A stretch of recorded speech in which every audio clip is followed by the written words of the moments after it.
Moshe Moshe, Changpao Xinhua Daichan, Nippon. Translation: Welcome to my video about Japanese culture. My name is Sam Hyde. For the past on and off 5 to 10 years, I've been an amateur philosopher and student of the great cultures of the world, notably Japanese culture. For those of you out there who don't know anything about Japanese culture, I'd like this video to serve as sort of a primer. Japan is a country of great strength. They invented martial arts. They invented the super fast drift race cars such as Mitsubishi Eclipse and Toyota Corolla. This shirt, incidentally, is made of kimono fabric. I don't know if you can see this, but this is actually a tightly woven kimono, Japanese kimono. Kimono means clothes in Japanese.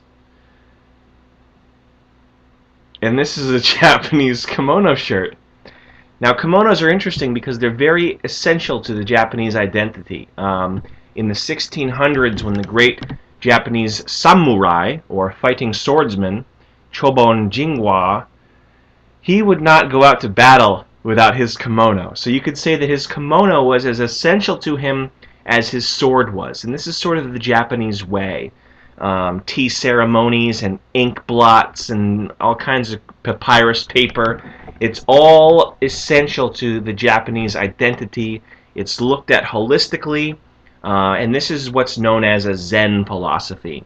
And this is why their warriors were so feared, and why the great 1600 samurai, Chong Binghua, who was probably the finest swordsman to ever live. And it's said that George Lucas based the Jedi Knights off of this one person.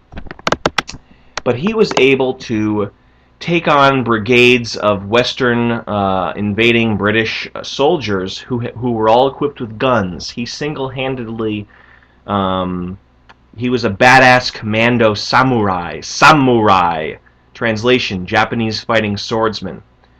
What else can I tell you about Japan? Or Nippon, as it is called in Japan. The women of Japan are prized and valued throughout the world. Japanese women are considered to be many times more beautiful and many times more sexually exciting than from Western women. And I, for one, happen to agree. I've dated a few Japanese girls, and I will just suffice it to say, I will not go back to dating Western women. And maybe it's a cultural thing. Maybe it's that Japanese women look like preteens. People say that Japanese girls have tighter pussies, but that's not true. They're just more shallow, so you bang against the cervix more readily. And to me, that's gross. Also, they have these little slits for eyes, which might be the reason why they seem to be soulless. Is it because I can't penetrate their slit eyes? Is that why they look soulless to me, or are they really soulless? And the conclusion that I came to is that, yes, Asians have no souls. They're closer to robots or insects than any other race there is, which is probably why they invented things such as Nintendo and the Casio watch.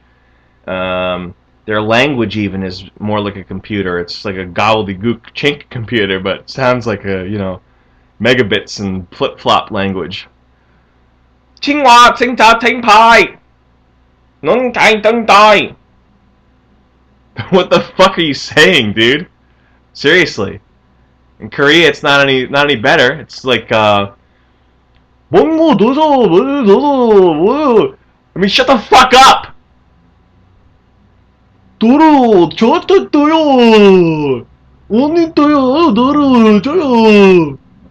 Jesus Christ, man. Shut the fuck up.